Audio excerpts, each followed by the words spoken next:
Chers amis internautes, bonsoir. Bienvenue sur la chaîne de Culture Populaire pour cette nouvelle émission. Ce soir, on va parler ingénierie sociale et ingénierie sociale de la guerre, un sujet qui est très actuel au vu des déclarations présidentielles, notamment un peu partout en Europe et aussi en France.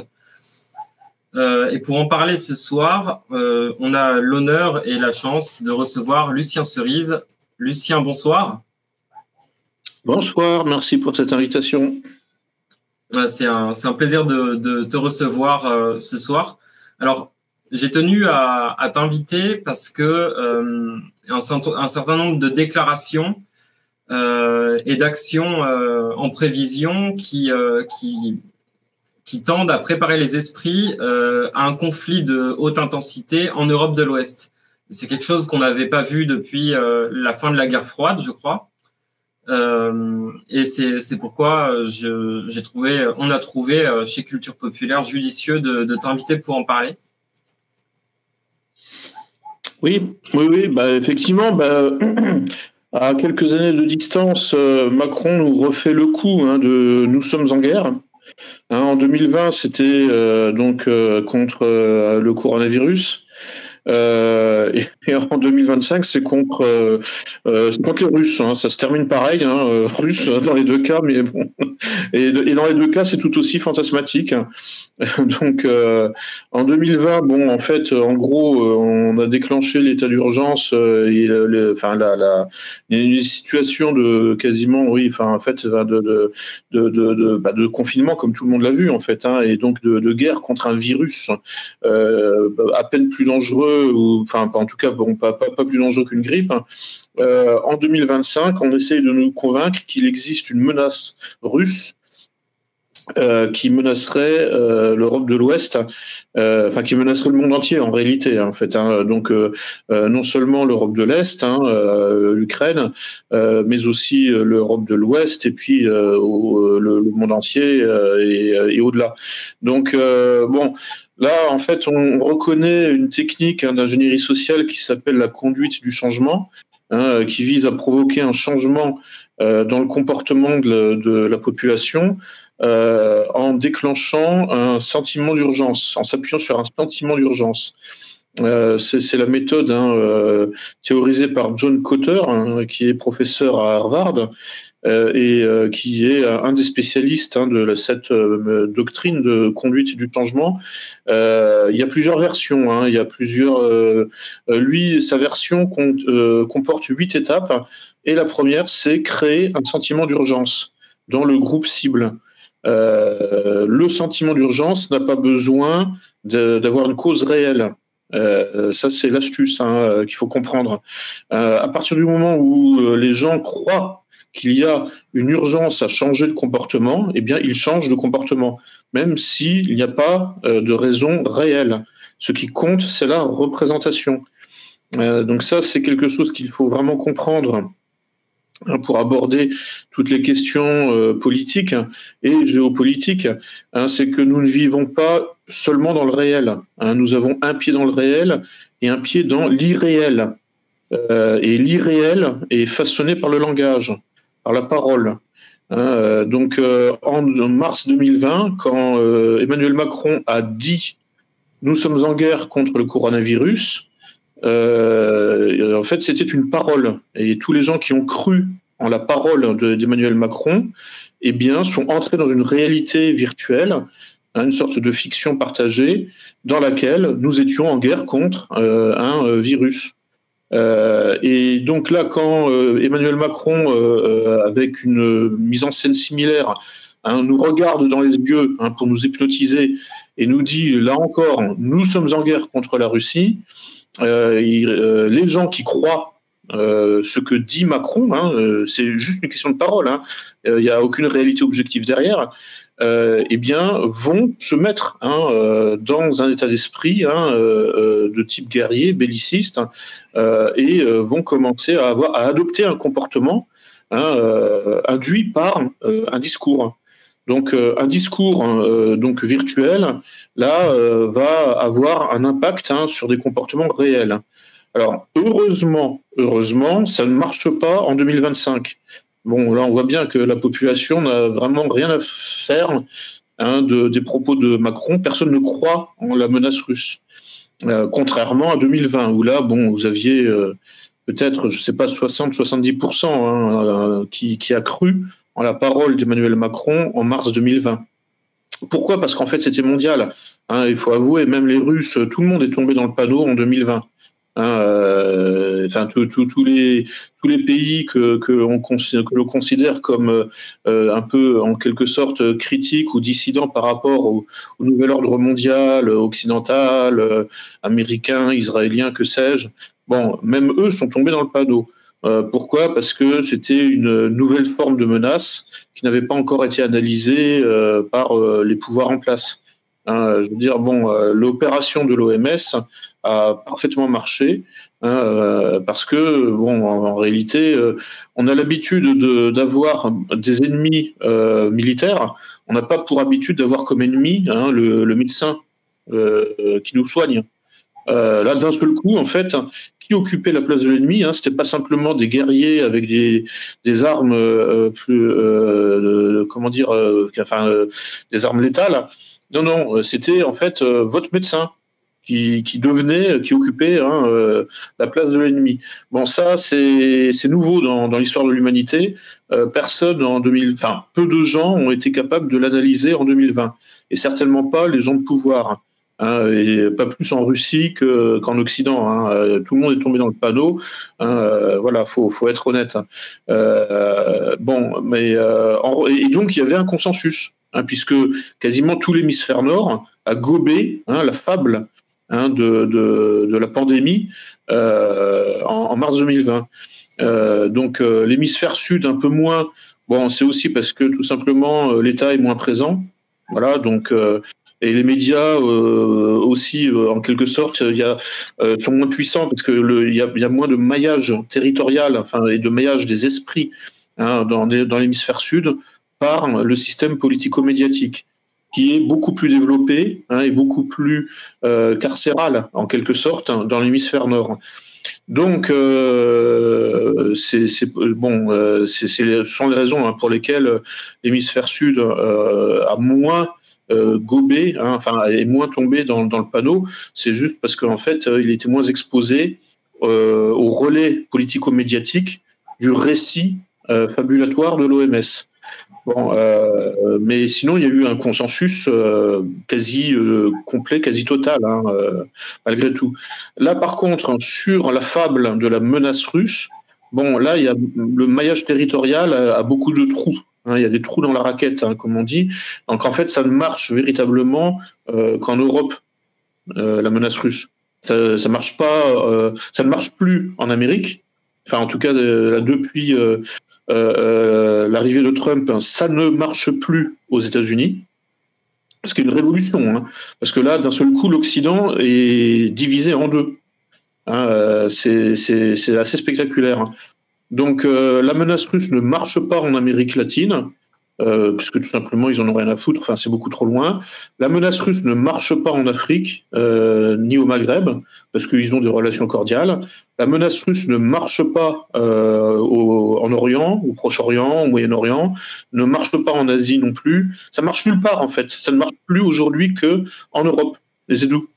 Donc, bon, il n'y a pas ce phénomène de consensus qui nous encadre, qui nous enveloppe, comme on avait eu en mars 2020, où en fait c'était vraiment, j'allais dire stéréophonique, non, c'est même pire que ça, c'est-à-dire que les messages venaient de partout à la fois, sur les côtés, en haut, en bas, etc. On était littéralement enveloppés dans une réalité virtuelle, comme avec un casque de réalité virtuelle, qui nous disait, qui nous répétait 24 heures sur 24, nous sommes en guerre contre le coronavirus.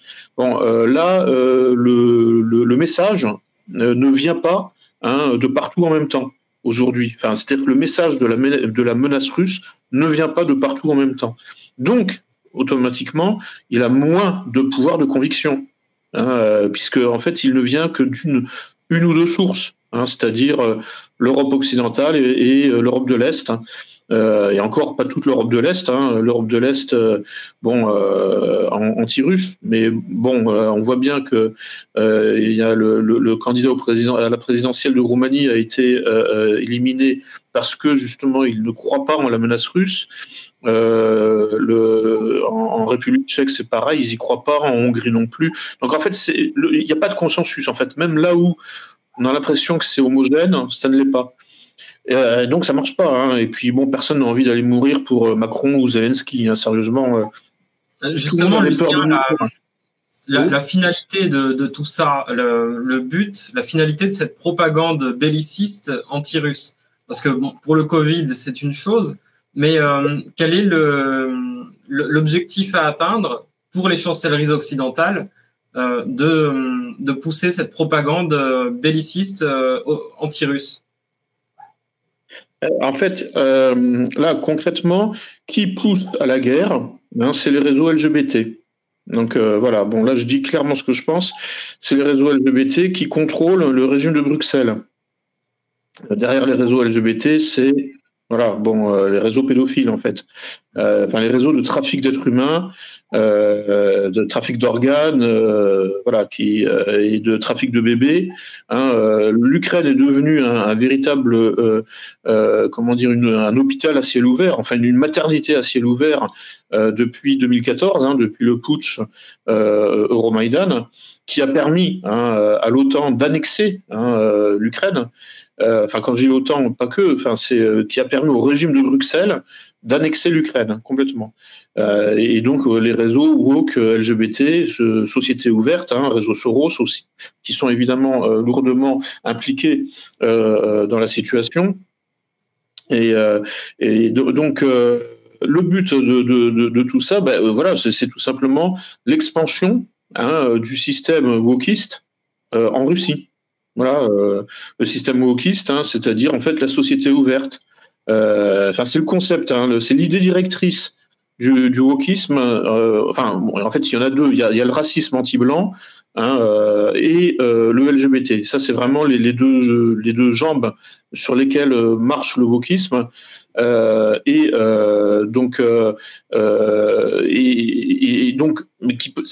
deux, en fait, ces deux aspects-là peuvent se résumer par le concept de société ouverte.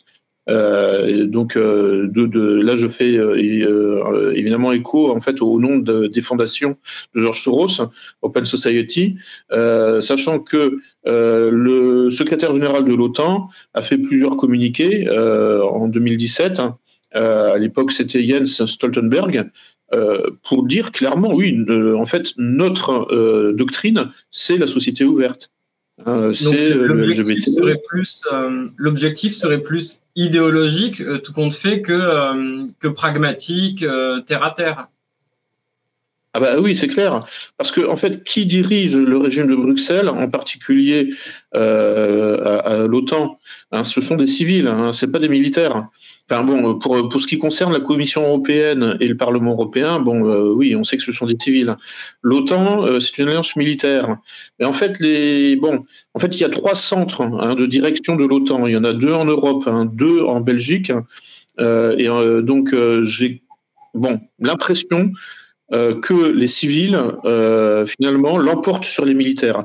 Parce qu'il y a la direction civile à Bruxelles, avec le bâtiment là qui ressemble à un vaisseau spatial.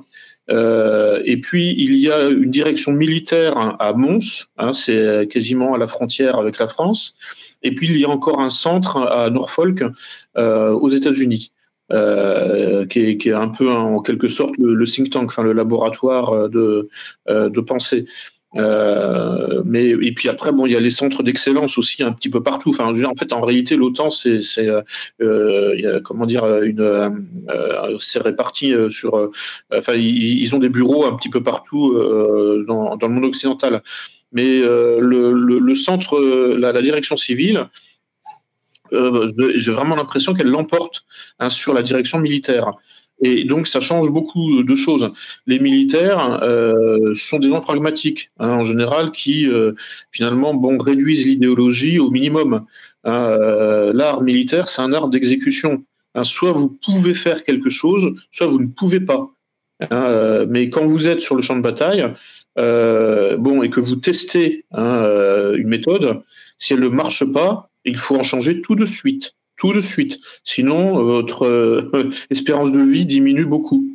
L'art militaire, en fait, c'est un art entièrement pratique, pratico-pratique, où l'idéologie n'a pas sa place. C'est en ce sens que je pense que l'OTAN est aujourd'hui dirigée par des civils, donc à Bruxelles et pas à Mons, parce qu'on baigne dans l'idéologie.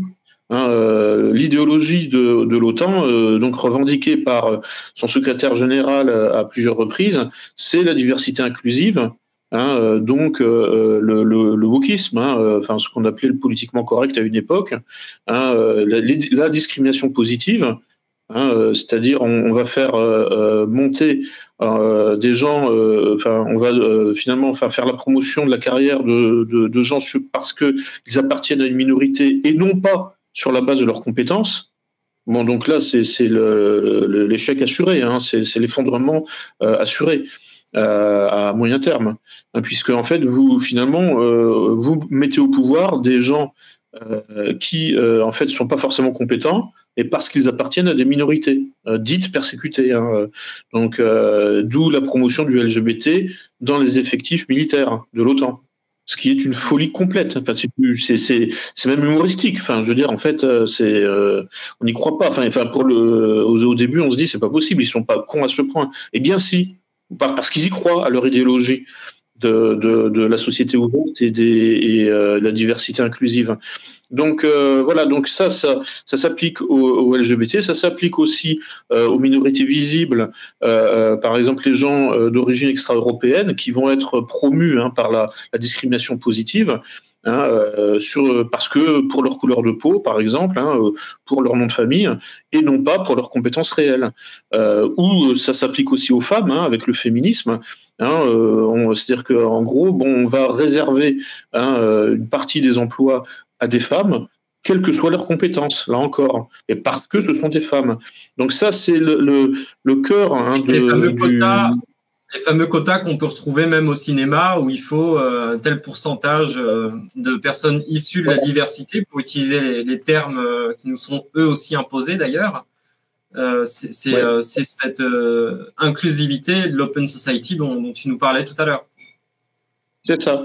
Et en fait, c'est là où il faut relativiser la théorie du complot, qui va nous dire que finalement, les gens qui dirigent cette idéologie sont très puissants, très, très malins, très intelligents. Non, parce qu'en fait, ils se suicident. C'est-à-dire que la promotion de cette idéologie inclusive, en réalité, affaiblit considérablement ses promoteurs, puisque finalement, ce n'est plus la compétence qui l'emporte, ce sont les origines ethniques, les origines confessionnelles, les pratiques sexuelles. Et on voit bien le résultat, c'est l'effondrement de l'Occident. C'est contre cet effondrement que le gouvernement Trump essaye de réagir. Donc il y a le terme d'efficacité qui est arrivé parmi les éléments de langage de l'équipe Trump, et c'est normal, parce qu'à partir d'un certain moment, même le capitalisme, finalement, est attaqué. Enfin, je veux dire, en fait, même la puissance américaine commence, en fait, à se tirer des balles dans le pied avec cette idéologie. Donc, c'est en ce sens qu'en réalité, cette pensée de la diversité, etc., et de la discrimination positive, qui empoisonne l'Occident depuis maintenant plusieurs dizaines d'années, on peut se demander si c'est pas d'ailleurs un virus psychologique concocté par les ennemis de l'Occident, tellement c'est nuisible. Et c'est en ce sens qu'il ne faut pas se faire, il faut pas de malentendu sur la question de Trump. Trump n'est pas un universaliste, n'est pas un humaniste. Trump agit pour la volonté de puissance des États-Unis. Mais en agissant agir pour la volonté de puissance américaine, nord-américaine, états-unienne pour être précis, eh bien, ça signifie effectivement relancer l'efficacité de cette volonté de puissance. C'est pas du tout. C'est pas un bon gars gentil, etc. Non, non, non. Trump a un projet expansionniste. Mais l'expansionnisme aujourd'hui suppose d'abandonner toute l'idéologie woke qui empêche l'expansionnisme justement occidental. C'est-à-dire qu'en fait l'Occident était expansionniste et efficace dans sa violence expansionniste aussi longtemps qu'il était égocentrique. Mais comme le wokisme et le politiquement correct sont une sorte de rééducation à l'humanisme et finalement à l'amour de l'étranger, automatiquement, en fait, ça vous dévitalise. En fait, ça, en quelque sorte, ça affaiblit la volonté de puissance de tous les acteurs qui y croient. Là, en l'occurrence, c'est les Occidentaux. On est les seuls à y croire. Les Chinois sont racistes et fiers de l'être. Les Africains sont racistes et fiers de l'être. Les Russes, c'est un peu différent. Ils peuvent pas se permettre d'être racistes parce que c'est quand même un empire multiethnique, mais ils sont nationalistes et fiers de l'être. Bon, en fait, tout le monde est égocentrique et fier. Les Israéliens sont sionistes et fiers de l'être. Les musulmans sont islamistes et fiers de l'être. Tout le monde, en fait, est expansionniste et a l'intention d'envahir les voisins. Bon, alors, il n'y a plus que... Justement, il y a une constante historique et à travers tous les continents, à travers toutes les cultures. Ça m'intéresserait de savoir, je ne sais pas si tu as étudié le sujet, mais l'évolution et les permanences dans la propagande de guerre, qu'elle soit expansionniste ou coloniale. On se rend compte qu'il y a toujours cette déshumanisation ou diabolisation de l'ennemi. On voit qu'aujourd'hui, dans nos médias occidentaux, la Russie est diabolisée. Les Russes sont dépeints comme des rustres, comme des animaux.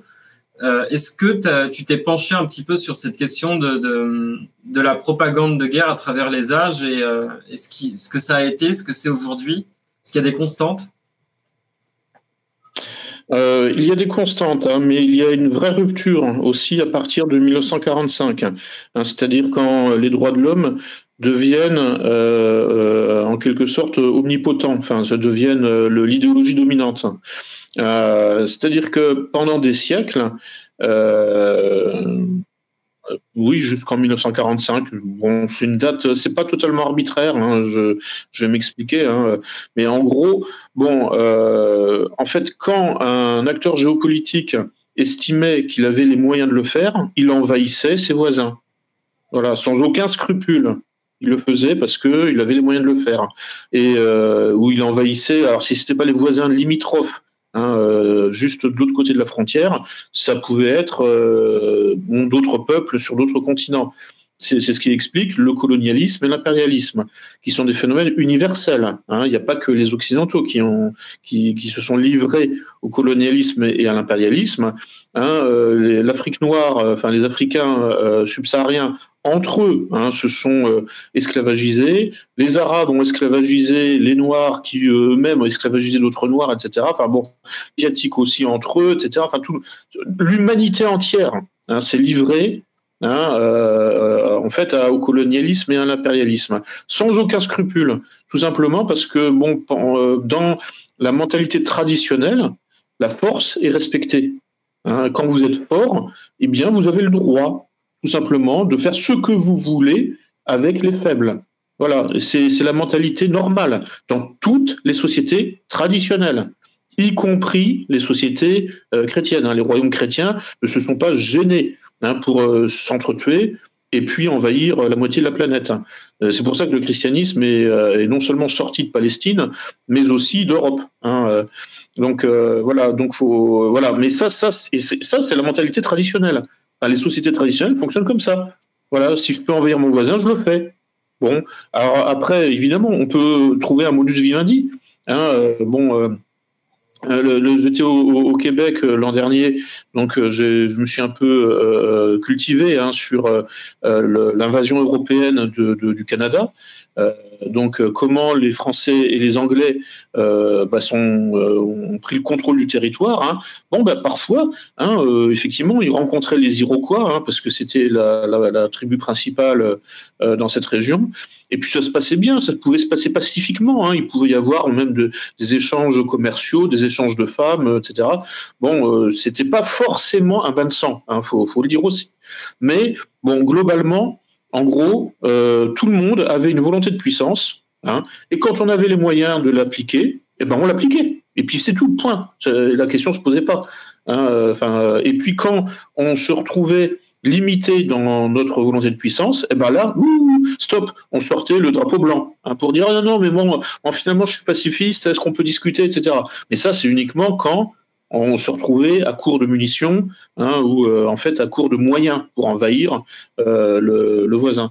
Donc faut sortir de l'hypocrisie des droits de l'homme et de l'humanisme. Par contre, effectivement, depuis 1945, on s'est quand même pris 2 guerres mondiales dans la tronche, qui pour rien, en fait, ça n'a fait que détruire. Donc on peut comprendre. Bon, déjà, en 1918, la création de la SDN, la Société des Nations, pour dire, bon, allez, on arrête toutes ces conneries de guerre qui ne servent à rien, qui ne font que détruire. Bon, manque de bol, 20 ans plus tard, ça recommence, au même endroit d'ailleurs, en Europe, avec la Deuxième Guerre mondiale.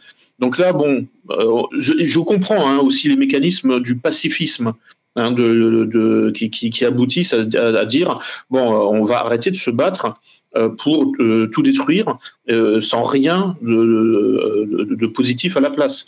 C'est normal, c'est humain. Moi, je ne suis pas pour la guerre perpétuelle. C'est pas ça, mais on voit bien qu'à partir de 1945, il y a une inversion, en quelque sorte, et une rééducation des populations au pacifisme. C'est-à-dire que d'un seul coup, il faut en fait trouver un prétexte si on veut faire la guerre. Or, il y a des peuples qui ont continué à être impérialistes et colonialistes. Et donc, mais bon, comme ils ne pouvaient plus se permettre d'être simplement des envahisseurs sans scrupules, parce que moralement, c'était totalement dénigré, démonétisé, il fallait trouver des prétextes. Donc les envahisseurs ont commencé à exploiter les ressources du triangle de Karpman. Donc en fait, en gros, le bourreau, l'envahisseur, qui dans les sociétés traditionnelles assumait le fait d'occuper la place du bourreau, eh bien, d'un seul coup, après 1945, le bourreau, l'envahisseur, devait occuper au niveau de la perception la place de la victime ou du sauveur. Le triangle de Karpman, je rappelle pour les gens qui ne connaissent pas, ça vient de la PNL, de l'analyse transactionnelle. Donc c'est une approche de psychologie sociale qui montre que les interactions sociales se réduisent très souvent à occuper 3 places. La place du bourreau, la place de la victime ou la place du sauveur. Donc en fait, nos interactions sociales sont en quelque sorte peuvent être modélisées de manière un peu archétypale par le fait d'occuper l'une de ces 3 places. Alors en géopolitique, c'est évident, c'est que tout se résume à ça. Je parle de la propagande de guerre. Il faut évidemment que l'ennemi occupe la place du bourreau et puis vous occupez la place de la victime, et évidemment. Mais ça, c'est depuis 1945. C'est pour ça qu'on est dans la dictature des victimes. Depuis les droits de l'homme, tout le monde doit occuper la place de la victime. Alors que dans les sociétés traditionnelles, les victimes, c'est la honte d'être une victime. Il faut occuper la place du bourreau et du sauveur. Mais le bourreau n'est pas déshonoré. L'usage de la force est respecté et même considéré comme quelque chose qui est valorisé avec l'écriture de l'histoire, et on valorise les grands guerriers dans les sociétés traditionnelles. Mais là c'est terminé depuis les droits de l'homme, depuis 1945. On ne peut plus valoriser les grands guerriers, c'est fini. Il faut valoriser au contraire les grandes victimes.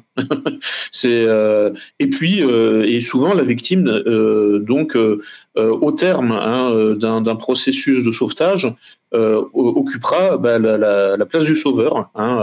Les victimes aujourd'hui sont en quelque sorte les prophètes. Quand je dis les victimes, c'est-à-dire les minorités dites persécutées sont en quelque sorte les prophètes de l'idéologie dominante.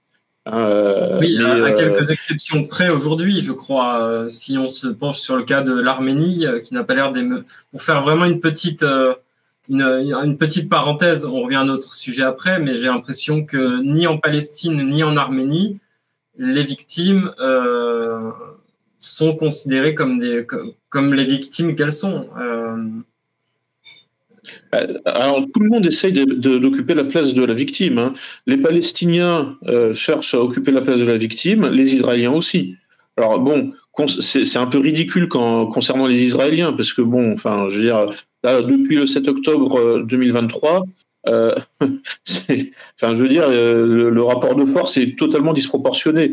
C'est évidemment les Palestiniens, les Gazaouis, qui occupent la place de la victime réelle. Évidemment, parce que après, alors il y a deux niveaux. Il y a le niveau réel et le niveau de la perception. Donc, par exemple, concernant le conflit israélo-palestinien, les Gazaouis occupent la place de la victime réelle, mais alors évidemment, ils occupent aussi la place de la victime dans le discours, par exemple gauchiste, en fait, et les filles, etc. Et donc, en fait, inversement, les Israéliens, qui, en fait, finalement, n'ont pas autant de morts que cela, si on quantifie les choses de manière très froide et très, très lucide et très scientifique, il y a une disproportion complète entre le nombre de morts. Mais les Israéliens essayent eux aussi d'occuper la place de la victime au niveau de la perception. C'est-à-dire et il faut distinguer le triangle Karpman réel, puisqu'il y a des victimes réelles aussi. Il y a aussi des bourreaux réels et il y a aussi des sauveurs réels. Et puis ensuite, il y a le triangle Karpman perçu, avec donc des bourreaux perçus, des victimes perçues et des sauveurs perçus, mais qui ne sont pas forcément réels. Voilà, c'est le rôle du média. Pour le coup, du sujet qui nous intéresse ce soir, à savoir l'Ukraine, le Donbass, où la Russie finalement ne s'est contentée que d'aller au secours de populations qui étaient bombardées depuis 2014. Et là, je renvoie nos auditeurs à l'excellent documentaire Donbass d'Anne-Laure Bonnel, qui explique tout cela en détail. Tout à fait. Oui. Alors, pour recentrer un peu effectivement sur l'Ukraine, depuis 2014, effectivement, le régime de Kiev, bien aidé par l'OTAN, puisque alors ça, j'ai rapporté toutes les preuves dans mon livre, sur intitulé Ukraine, la guerre hybride de l'OTAN aux éditions Culture et Racines. L'OTAN arrive, l'OTAN était déjà présent en réalité avant le putsch de 2014, mais les troupes de l'OTAN arrivent en Ukraine dès 2014. Et il y a même en fait des financements de l'OTAN dès 2014-2015. Des financements de l'armée ukrainienne, c'est les FAU, les Forces armées d'Ukraine. Tout ça pour effectivement en finir avec la résistance du Donbass. Il faut faire un petit rappel. Donc, pendant l'hiver 2013-2014, il y a un coup d'État en Ukraine qui permet à l'OTAN et à l'UE d'annexer littéralement l'Ukraine. Et puis tout l'État profond occidental, les réseaux Soros, etc., etc. Mais ils étaient déjà là en fait, mais là ça n'a fait que confirmer et surtout approfondir la domination occidentale sur l'Ukraine et la domination mondialiste. Je précise, quand je dis occidentale, c'est en gros aujourd'hui ce qu'on appelle le Parti démocrate aux États-Unis. C'est pas le Parti républicain qui a fait le putsch. de 2014. C'était sous Obama, faut le rappeler. Et donc, depuis 2014, donc l'Ukraine est devenue simplement en fait une sorte de base de l'OTAN, en voie de militarisation complète. Ce qui explique là les 12 bases de la CIA aux frontières de la Russie, etc. Et donc, et en fait, bon, ce ne sont pas que des stations d'écoute. En fait, il y a eu aussi donc des opérations militaires, et donc les FAU, les forces armées d'Ukraine, ont commencé à bombarder le Donbass. Pourquoi ? Parce que cette région a dit, écoutez, nous désapprouvons les résultats du coup d'État, de la révolution de Maïdan. Nous ne voulons pas nous rapprocher de l'Occident. Voilà, nous, on est russes, on est pro-russes, et nous voulons rester au minimum neutres, voire carrément être rattachés à la Russie. Donc il y a un courant rattachiste très fort au Donbass. En Crimée, ça s'est fait très rapidement, parce que bon, c'était encore plus facile, parce que la population était en quelque sorte... en réalité, la population en Crimée n'était ukrainienne que depuis 1954. C'était très. L'identité ukrainienne ne s'est jamais véritablement implantée en Crimée. Donc il y a jamais eu. La langue ukrainienne n'a jamais été parlée, par exemple, en Crimée. Et puis dans le Donbass non plus. Ils sont russophones, et voilà. Et donc vous avez deux régions. On voit bien que cette ingénierie, au final,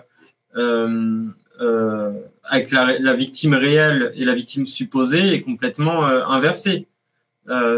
Oui. L'ingénierie sociale à laquelle on est soumise tente à nous faire croire qu'il y aurait des Russes hostiles, bellicistes et rustres qui s'en seraient pris à une Ukraine sans défense qui n'a rien demandé à personne. Comment est-ce que le réel est déformé? Comment est-ce que cette distorsion du réel arrive jusqu'à nos oreilles? Quels sont les ressorts qui sont employés par les médias, Déjà, premièrement, il faut dissimuler toute présence occidentale en Ukraine. Il faut simuler le discours de la liberté et de l'indépendance. Moi, pendant les années où j'écrivais mon livre, là, je me demandais, je savais que de toute façon on allait à la guerre, et je me disais, un de ces jours, l'Ukraine va attaquer la Russie au sol, mais ce sera présenté comme une attaque de la Russie. Ce sera inversé en fait, le principe de l'inversion accusatoire. Et donc, c'est à peu près ce qu'on voit aujourd'hui. En fait, c'est l'Ukraine et c'est l'OTAN qui attaque, et c'est présenté comme une attaque de la Russie. Alors de fait, oui, effectivement, la Russie a envoyé des blindés sur le territoire ukrainien depuis 2022. Mais il faut quand même se rappeler que c'est juste une riposte. En fait, on attendait depuis 2014 que la Russie intervienne. Sérieusement, je ne parle pas d'envoyer des conseillers à Donetsk. On se disait, quand est-ce que l'armée russe interviendra sérieusement? Ils ont pris leur temps. Et en fait, le but de cette opération militaire spéciale lancée en 2022, c'est de mettre fin à la guerre commencée en 2014, commencée par Kiev, par le régime de Kiev, et l'OTAN derrière, et l'UE derrière. Donc le but, donc on a une opération, on pourrait dire de pacification russe. Le but étant d'arrêter les hostilités, commencées par l'Occident et les Ukrainiens fanatiques en 2014, et c'est présenté de manière totalement inversée. Alors, comment c'est présenté? Pourquoi ça marche chez certaines personnes? Tout simplement parce qu'en fait, la chronologie des événements est dissimulée. C'est-à-dire que les problèmes commencent en 2014, mais dans les médias, on fait commencer les problèmes en 2022. Et donc, ça peut donner l'illusion, effectivement, à quelqu'un qui ne connaît pas la chronologie des événements, ça peut donner l'illusion que un jour, en février 2022, la Russie décide d'envahir l'Ukraine.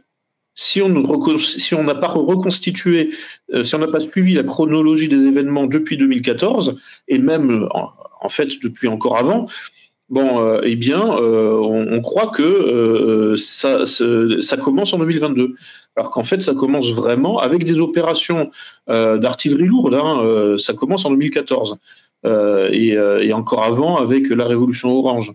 Mais les opérations militaires de haute intensité, hein, avec des pièces d'artillerie lourdes qui bombardent les civils, ça commence en 2014. Et ce n'est pas les Russes qui font ça, qui commencent ça. C'est les Ukrainiens adossés à l'OTAN. Mais si vous oblitérez ça, hein, si vous supprimez ça de la perception, hein, et que vous faites commencer les hostilités en 2022, eh bien, la riposte russe devient une agression russe, alors que c'est une riposte. Donc là, bon, c'est tout. C'est des subtilités rhétoriques, hein, en quelque sorte. Hein. C'est ce que les Anglais appellent du wording. Hein. C'est la formulation et la reformulation sont essentielles, hein, puisque en fait, nous percevons le réel au filtre du langage. Alors, on n'est jamais en contact direct avec le réel. Et quand on est en contact direct avec le réel, c'est-à-dire sans le filtre du langage et sans le filtre d'un récit, c'est le traumatisme assuré. Hein, par exemple, un accident de voiture imprévu, ça, c'est un contact direct avec le réel. Et ensuite, quand je dis, n'importe quel traumatisme en réalité, hein, c'est le contact direct du réel. Mais tout ce qui est médiatisé par un récit, eh ben, je viens de le dire, hein, c'est filtré, hein, c'est médiatisé par le langage. Et donc notre rapport au réel est toujours filtré par un récit. Et donc on peut en fait poser des caches sur le réel, hein, en mentionnant ou en ne mentionnant pas, hein, certaines parties du réel.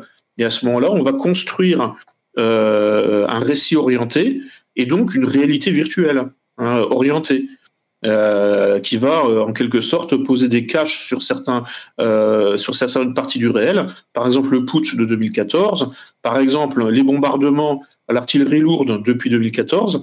Si on n'en parle pas, en fait, ça disparaît, hein, de la perception. Et donc c'est ce que je veux dire quand je dis poser des caches, hein, sur le réel, hein, c'est-à-dire en quelque sorte ne pas mentionner certains faits, c'est mentir par omission, hein, évidemment. Mais comme en fait notre perception de la réalité est influencée par la construction linguistique, la construction langagière, hein, qui occupe notre temps de cerveau disponible. Bon, tout dépend, hein, de la formulation, hein, tout dépend de la manière dont vous racontez les événements. Et donc, enfin voilà, bon, c'est une question de récit. Hein. Ensuite, bon, les images évidemment existent. Hein, enfin, quand je dis récit, c'est-à-dire en fait, c'est une question d'histoire, de storytelling. Et après, bon, les images, elles sont toujours au service, hein, du récit, hein, c'est-à-dire du roman en quelque sorte, hein, la manière dont on raconte les choses. Et alors, il y a quand même des morceaux du récit. Il y a quand même des morceaux du récit qui sont durs à tenir. Et un camarade, à juste raison, parle des accords de Minsk. Là, la position de l'Union européenne, quand même, elle est, c'est plus de l'ingénierie sociale. Là, c'est de l'équilibrisme. Oui. Bon, en plus, bon, il y a la vérité fuite, hein, régulièrement. Donc, c'est Angela Merkel, François Hollande qui ont été piégés, hein, là, par des Russes là qui les ont fait parler, ou je sais plus qui. Enfin bref, en tout cas, bon, des appels téléphoniques truqués. Et qui ont fait parler plusieurs personnes, et aussi Dmitro Yarosh, donc le chef de Pravi Sector, donc un des groupes néo-nazis ukrainiens, qui l'a dit aussi. Hein, là, j'ai trouvé une source dans un média ukrainien. Il a dit oui, en fait, les accords de Minsk, c'était pour gagner du temps. point barre, c'est tout. Voilà. Et pour, en fait, accomplir notre projet, j'en parlais d'ailleurs en 2016. Chez vous, à Culture Populaire, là, à l'occasion d'une conférence avec Michel Drac, où j'avais dit, le président d'Ukraine actuel, à l'époque c'était Petro Poroshenko, avait fait une annonce. Il avait dit, il nous faut quelques années pour remilitariser l'Ukraine, enfin pour la militariser, selon les critères de l'OTAN, ce qui nous permettra de lancer une offensive contre la Russie vers 2020. Il avait dit ça, à partir de 2020. Bon, alors après, il y a toujours des imprévus, puisqu'on a eu justement la dictature sanitaire qui a reporté les opérations, qui les a reportées dans le temps. Mais fin 2021, on sait que effectivement là les Ukrainiens se préparaient à envahir le Donbass au sol. Les opérations justement là de bombardement à l'artillerie lourde s'étaient multipliées. Et il y avait quelques déclarations là de Andriy Bielski, le patron du régiment Azov, pour dire on va réaliser un scénario à la croate, c'est-à-dire une épuration ethnique. Donc on sait que fin 2021, les Ukrainiens soutenus par l'OTAN avaient commencé à préparer une épuration ethnique du Donbass. Voilà, donc une invasion au sol avec des massacres, des villages brûlés, etc. Donc tout ça, les renseignements russes étaient parfaitement au courant. Ils ont commencé eux aussi à se préparer de leur côté. Et puis après, c'est le crescendo, c'est la montée aux extrêmes, la rivalité mimétique inévitable, et donc le lancement de l'opération russe, l'opération militaire en février 2022, sur la base des projets d'épuration ethnique du Donbass, qui eux-mêmes étaient nourris en réalité depuis 2014 oui, d'ailleurs, cette conférence dont tu parles chez nous, chez Culture Populaire, avec Michel Drac, si je ne dis pas de bêtises, tu avais même anticipé, prédit la guerre qui allait s'intensifier et prendre la forme que l'on connaît à l'occasion de cette conférence. Pour les internautes que ça intéresse, on mettra le lien vers cette conférence en description de cette vidéo. Oui. En fait, non, mais j'ai rien prédit en réalité. Je me suis contenté de lire la presse ukrainienne. Donc, en l'occurrence, une déclaration en source ouverte de Petro Poroshenko, le président de l'époque, président ukrainien de l'époque, qui disait, en 2000, il disait ça, je crois, en 2015. Oui, c'est ça. En 2015, il avait fait une déclaration pour dire, en 2020, a priori, d'après nos calculs, nous serons en mesure de lancer une opération au sol contre le Donbass et probablement même contre la Russie. Donc voilà, je me suis contenté de lire alors évidemment, donc voilà, ce que Poroshenko ne savait pas, c'est que l'OMS préparait une autre opération psychologique de son côté, une sorte d'opération militaire aussi. Donc ça a repoussé un petit peu dans le temps les hostilités, mais mais pas excessivement en fait. C'est juste, disons que ça a été un délai supplémentaire de 2 ans, quoi. Donc, alors si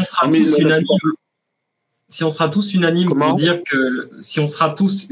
pour dire que cette opération de l'OMS était inédite, est-ce qu'il y a des précédents historiques similaires à ce à quoi nous sommes soumis vis-à-vis du conflit russo-ukrainien en termes de propagande?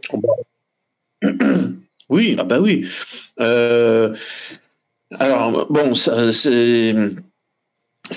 comment dire, la mémoire des Français n'est pas exactement la même en fonction des régions d'où nous venons. Moi j'ai un foyer familial en Champagne-Ardenne. Donc nous, dans cette région, on s'est vraiment tapé les 2 guerres mondiales, mais à domicile. C'était à la maison, plus 1870. Moi, mes grands-parents et arrière-grands-parents me parlaient des Allemands tous les jours. mais tous les jours, quand j'étais gamin. Ils étaient traumatisés par les Allemands. Et parce que, en fait, tout simplement, nous avons subi en France, mais en Allemagne aussi, inversement, de l'autre côté du Rhin, une propagande anti-allemande pendant toute la période qui précédait la Première Guerre mondiale. La Belle Époque. Ce qu'on appelait la Belle Époque, c'est en gros les 20 ans qui ont précédé 1914. C'est les Brigades du Tigre, etc., quoi. Donc, pendant toute cette période-là, donc il y a eu en fait une propagande de guerre alimentée par le souvenir de 1870, la bataille de Sedan, etc. Et pour dire voilà, les Prussiens, les Boches, les Schleux, sont nos ennemis héréditaires, et donc il va falloir donc se préparer à la guerre contre l'ennemi héréditaire d'outre-Rhin. Donc toute la presse française diffusait des dessins de presse qui essayaient donc de faire cette propagande de guerre en présentant les Allemands simultanément comme forts et faibles. On a exactement la même chose avec les Russes aujourd'hui. On nous dit simultanément. C'est d'ailleurs c'est Marine Le Pen qui avait dit ça, et puis Thierry Mariani, des gens au RN, et puis dans les partis souverainistes qui ont dit attendez, vous nous dites, les médias nous disent, le pouvoir, Emmanuel Macron, etc. Les médias nous disent que les Russes sont bloqués en Ukraine depuis 3 ans et qu'ils n'arrivent pas à avancer, et vous voulez nous faire croire qu'ils auraient la capacité de nous envahir jusqu'à Paris, alors que en même temps, vous nous dites qu'ils sont bloqués par l'armée ukrainienne depuis 3 ans dans les tranchées et dans la boue. Donc, à un moment, il faut choisir. Soit l'armée russe est nulle et faible, et donc elle est incapable d'avancer au-delà du Donbass, soit elle est surpuissante et elle peut nous envahir jusqu'à Brest et jusqu'à Londres. Mais là, en fait, on a les deux récits en même temps. Tous les dessins de presse des médias français qui préparaient la Première Guerre mondiale dans les années 1910-1914 faisaient la même chose. C'est-à-dire que les Allemands étaient représentés comme simultanément très forts, c'est-à-dire des mangeurs d'enfants, des gens très brutaux, etc., mais aussi faibles, efféminés, et puis incapables de se battre contre le soldat français. Il faut, ce sont des, j'ai envie de dire des structures psychologiques. Il faut jouer un jour, il faut jouer la carte de l'ennemi faible, pour justement entretenir le moral des troupes, parce que si l'ennemi est fort, en fait, ça va plutôt provoquer la crainte et donc le découragement. Mais le lendemain, si on est trop découragé, il faut montrer que l'ennemi est fort. Pour, au contraire, relancer l'effort de guerre, justement. Donc, il faut jouer en permanence, en fait, sur ces contradictions. Et moi, là, ce que je vois, c'est ça. C'est le lavage de cerveau que les Français, en particulier, dans les régions exposées. En gros, les régions exposées, ça va du Pas-de-Calais, du Nord-Pas-de-Calais jusqu'à l'Alsace-Lorraine. Là, c'est vraiment en passant par la Champagne-Ardenne. Ça, c'est vraiment les régions qui ont été exposées aux 2 guerres mondiales. Et on peut rajouter évidemment la Normandie pour la Deuxième Guerre mondiale. Mais la Normandie a été épargnée en 14-18. En revanche, là, de Dunkerque jusqu'à Mulhouse, là, les gens s'en sont pris vraiment plein la gueule, quoi. Avec les Allemands qui rentraient dans les maisons. Reims, où j'ai un foyer familial important, a été entièrement rasé en 14-18, à l'artillerie ou lourde. C'était Dresde, quasiment Dresde. En 14-18, la Dresde de 14-18, c'était Reims, en fait, en France. Même la cathédrale a été lourdement impactée. C'est bien connu. Et donc, et chaque village a un monument aux poilus de la guerre. Et puis, et ça recommence en 39. Hein. Alors, donc là, bon, il y avait moins de bombardements à l'artillerie lourde, mais c'était la présence physique. Là, par contre, hein, avec la commandanture et puis les Allemands partout dans la rue. Et là, encore, ça recommence hein, à peu près dans les mêmes régions. Quoi. Enfin là, c'était même toute la moitié nord de la France qui était occupée. Enfin bref, tout ça pour dire que effectivement, bon, en quelque sorte, la fabrique de l'ennemi hein, par hein, les médias et donc en 14-18, c'était bon les journaux hein, et puis la radio n'existait pas encore. Donc c'était essentiellement la presse en papier plus des éléments visuels, hein, iconographiques, comme les dessins de presse, hein, qui ont joué un grand rôle hein, dans la fabrique hein, de l'ennemi, parce que les dessins de presse, hein, c'était les trucages à l'intelligence artificielle de l'époque. Hein. Un petit dessin, c'est totalement libre. Vous pouvez inventer ce que vous voulez avec les dessins. Donc en fait, bon déjà à l'époque, hein, il y avait une possibilité hein, pour les médias bellicistes hein, de jouer sur l'imaginaire. Donc il y avait évidemment les textes et puis ensuite tout ce qui était caricature de presse. Et ça, bon, moi j'en ai bouffé. Enfin même quand j'étais au lycée, hein, régulièrement on faisait des visites. À Verdun, etc. Enfin bon, il y avait une sorte de devoir de mémoire en fait, hein, mais bon parce que j'étais dans une région qui a été très exposée en 14-18 hein, et en 39-45 aussi. Et jusqu'à tard, jusqu'à tard, comment peut-être même jusqu'à aujourd'hui, on entendait parler des Allemands tous les jours à la maison, quoi. Moi aussi, ma mère me parle tous les jours des Allemands, mais c'est pour d'autres raisons. Lucien, je voulais terminer cette émission. Je voulais terminer cette émission sur une citation que je tire de l'allocution présidentielle d'Emmanuel Macron du 5 mai dernier qui pousse à cette propagande. Et j'aimerais que tu la commentes. C'est très court, c'est vraiment un extrait du discours qui, moi, m'a frappé. Macron parle de la paix par la force. La paix par la force. Alors, quels sont les ressorts auxquels ça fait appel? C'est quand même un peu décalé par rapport à la réalité. Hein. Je veux dire, quand on voit Macron qui fait quoi, 1m70, qui est tout maigre là dans son petit complet veston et qui parle de paix par la force, c'est pas très crédible. Et puis enfin voilà, bon, donc. Bon, il essaye de rouler des mécaniques, il essaye d'inquiéter hein, l'armée russe, mais qui rigole quoi, parce que de toute façon, enfin les Occidentaux n'ont absolument plus les moyens d'envahir la Russie. C'est mort, c'est terminé. Aujourd'hui, ce que peuvent faire les armées occidentales au maximum, hein, c'est du terrorisme, hein, c'est-à-dire c'est des opérations commando hein, avec les forces spéciales.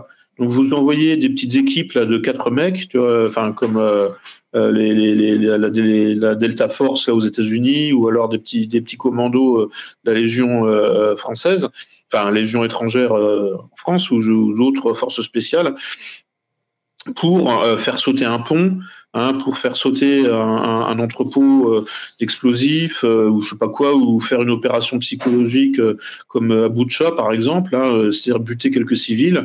Ensuite, vous les alignez par terre, vous prenez des photos et vous dites que c'est les Russes. Enfin voilà, bon, ce genre de choses quoi. Donc ça, en fait, ça c'est le maximum de ce que peuvent faire aujourd'hui les Occidentaux. Mais bon, il n'y a plus aucune capacité d'infanterie. Enfin, quand je dis d'infanterie, c'est-à-dire aligner hein, des centaines de milliers de mecs hein, qui vont monter à l'assaut de l'ennemi la fleur au fusil, hein, comme ce qu'on a pu faire en 14-18. Ça, les Français ont pu le faire en 14-18. Ça nous a coûté une génération entière. Voilà, et peut-être même, je dirais, le début de la fin, quoi. Enfin, le début de l'effondrement de la France. Ça, on peut plus le faire. Hein. On pouvait peut-être encore le faire un petit peu en 39-45, mais c'est terminé, c'est fini. Donc, nous, tout ce qu'on peut faire en Occident. Alors, si les Américains était encore capable, jusqu'en 2003, d'envahir l'Irak, avec des troupes au sol. Bon, voilà. Donc la dernière armée sérieuse en Occident, voilà, bon, c'était les Américains qui pouvaient encore envahir des pays entiers. Voilà, puis c'est tout. Enfin, je veux dire, mais on n'a plus du tout les moyens de la force, justement. C'est terminé, ça. C'est complètement utopique de croire qu'on va imposer quoi que ce soit à la Russie par la force. Ça, c'est ridicule. Enfin, je vois. Bon, ma mère était militaire de carrière, donc.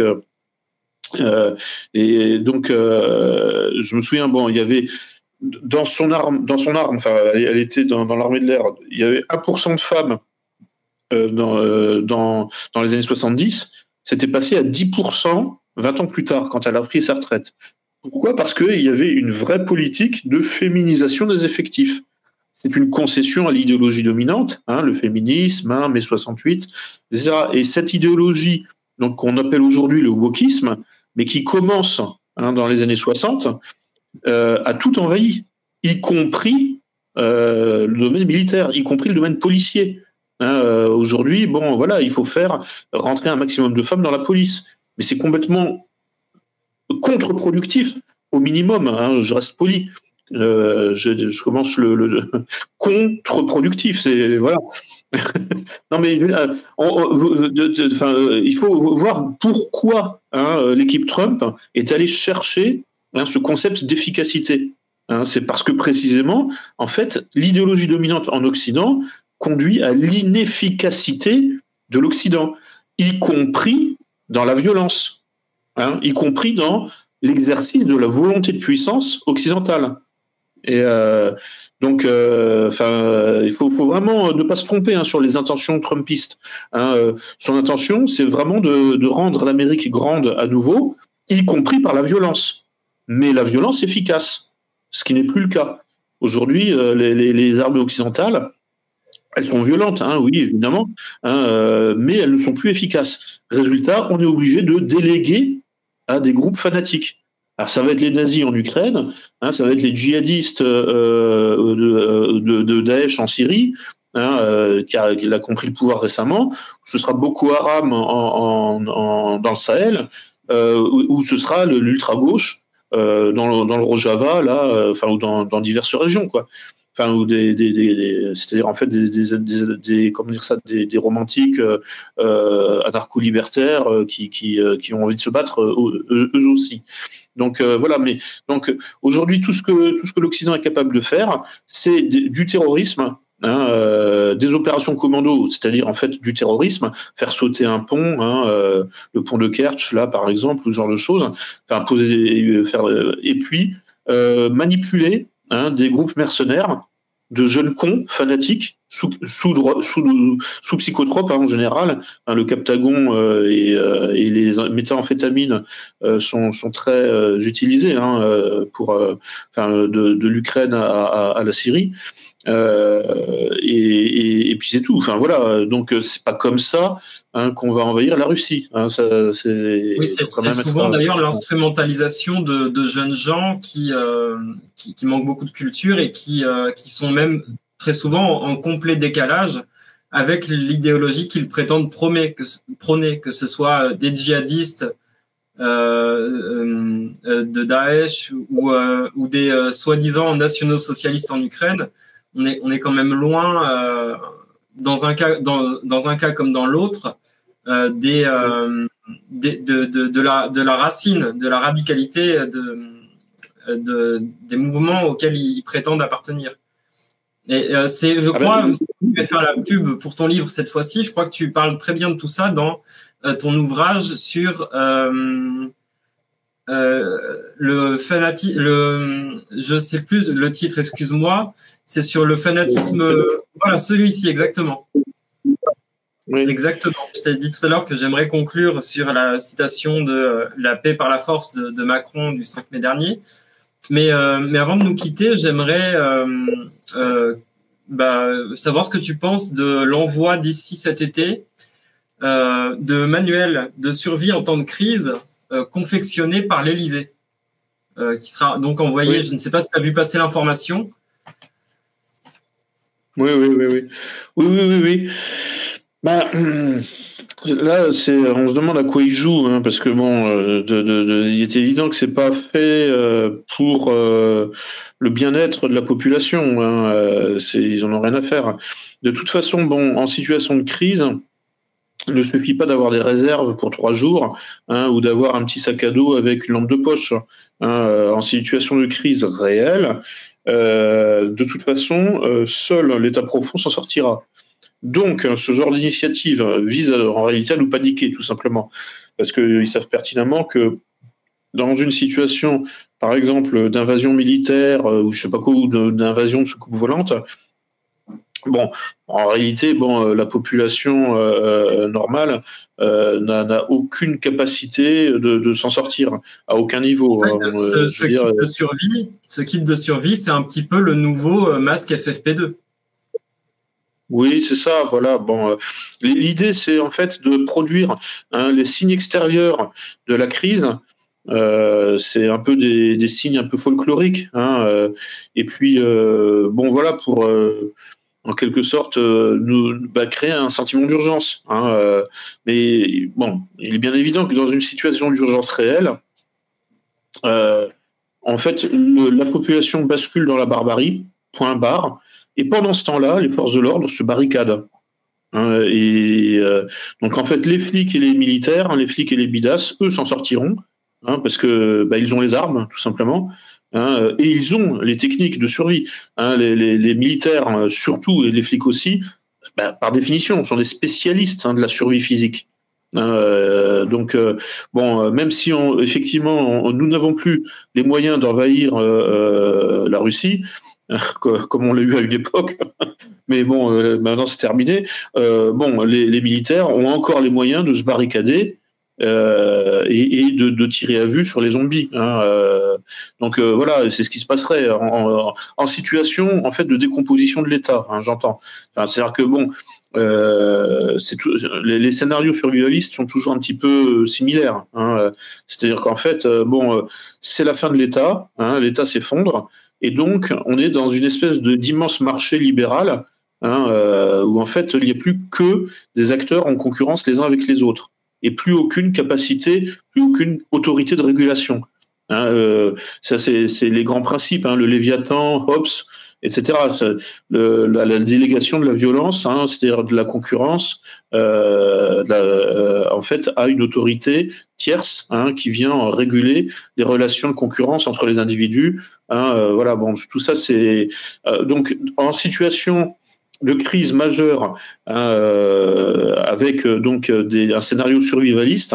Bon, l'État disparaît, ok, d'accord. Donc il n'y a plus, hein, cette autorité, ce Léviathan, qui vient contrôler en quelque sorte la violence interindividuelle.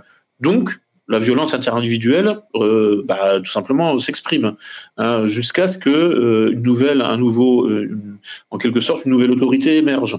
Donc en fait, une nouvelle mafia émerge. Mais sinon, en fait, c'est que des histoires de mafia. En fait, c'est à chaque fois, c'est celui qui a le plus de munitions et les meilleures armes qui l'emporte à toutes les échelles. Hein. Donc voilà, donc en situation d'effondrement de l'État, et donc des forces de l'ordre, en réalité, les flics et les militaires s'en sortiraient parce que voilà, ils sont préparés à ça.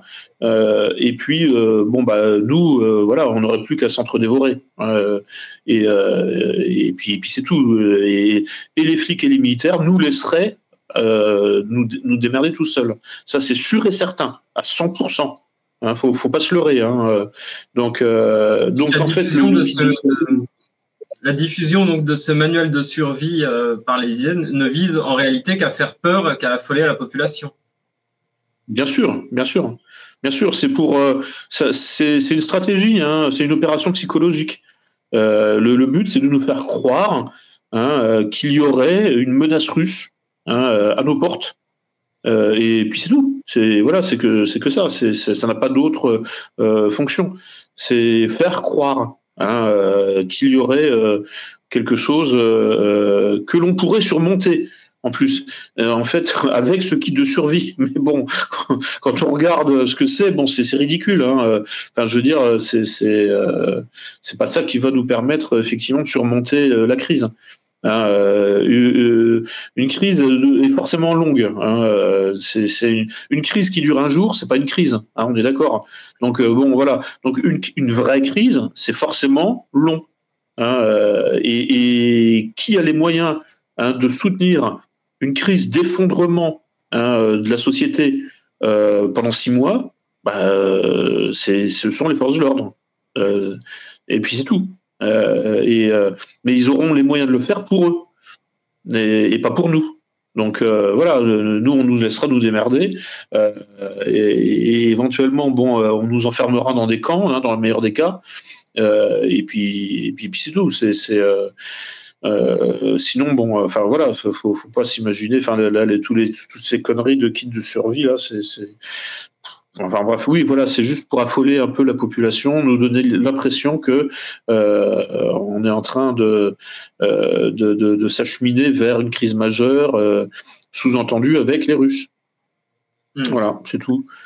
Merci Lucien. Alors, chers amis internautes, au lieu de lire le kit de survie que Macron va vous envoyer, je vous invite à vous procurer, à lire les ouvrages de Lucien.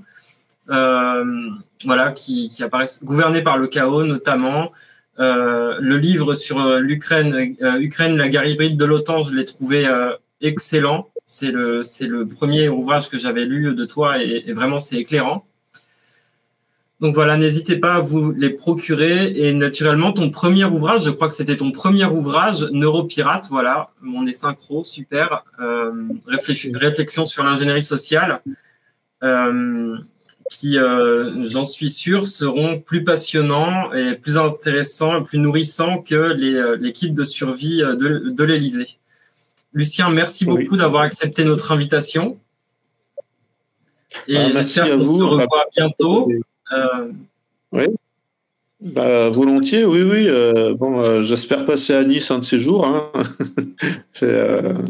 Donc, ce serait avec plaisir, oui.